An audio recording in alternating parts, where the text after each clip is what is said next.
The doctor said my cholesterol count was high, and I didn't know what he meant, and I wasn't sure why.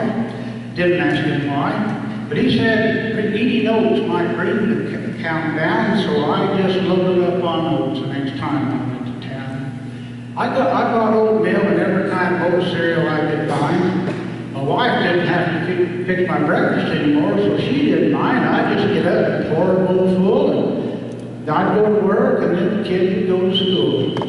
Well, I was on this diet for a year or two, and I was getting tired of oats, but I wasn't sure just what to do. Then I started getting these strange sensations that I couldn't explain, like wanting to frisk in the yard when it started to rain. Wanting people to scratch me between my ears.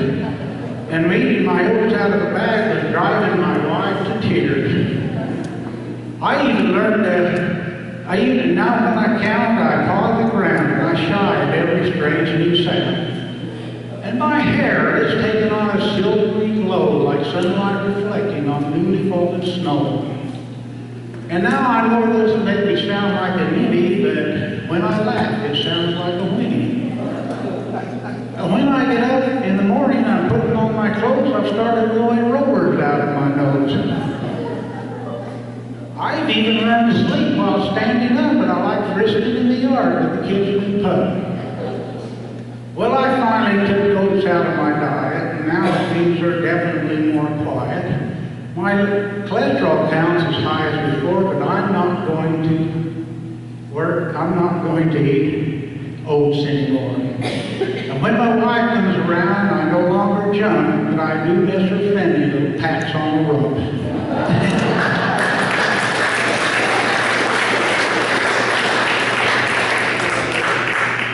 I grew up down in southeastern Arizona, and there was this old-time cowboy named Elmer Whitmer that used to come and visit my dad. We had this big old pecan tree, so they'd sit out there and tell stories and talk about hard times and good times. And I'd sit back and listen and just enjoy everything he said. And old Whit had been a young cowboy, and he'd fallen in love. His name was Elmer Whitmer, by the way, but everybody called him Whit. And he'd fallen in love with this young girl named Billy, and she was from one of the nice Mormon farm families. And her family didn't like Whit, so they had to elope to Lordsburg, New Mexico. And after they'd been married for a while, she told Whit, she says, Elmer, if I'd known that you drink beer and chew tobacco and swear like you do, I'd have never married you. And he said, damn it, Billy, I sure wish you'd have known.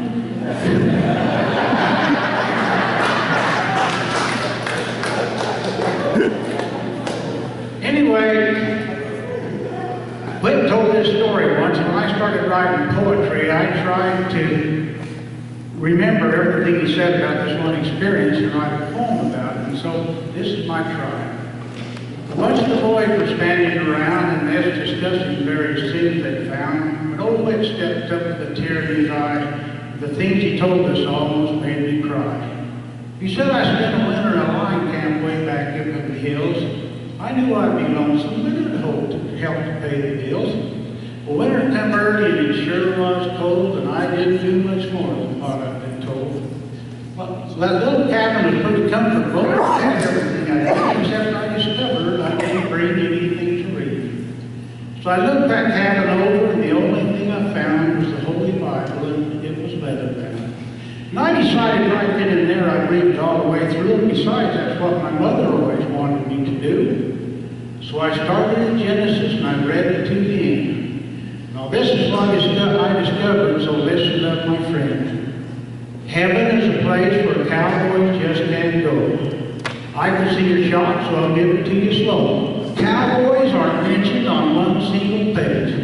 But those damn sheep herders, why, they were all the rage. Why, them and those bullocks, they're in every book.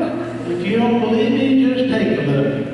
Well, I stood there and kind of shook my head and Whit looked me in the eye, and this is what he said. Now, a heaven full of sheep herders, isn't that just swell? If I have to spend eternity with sheep herders, I'd rather go to hell. Thank you.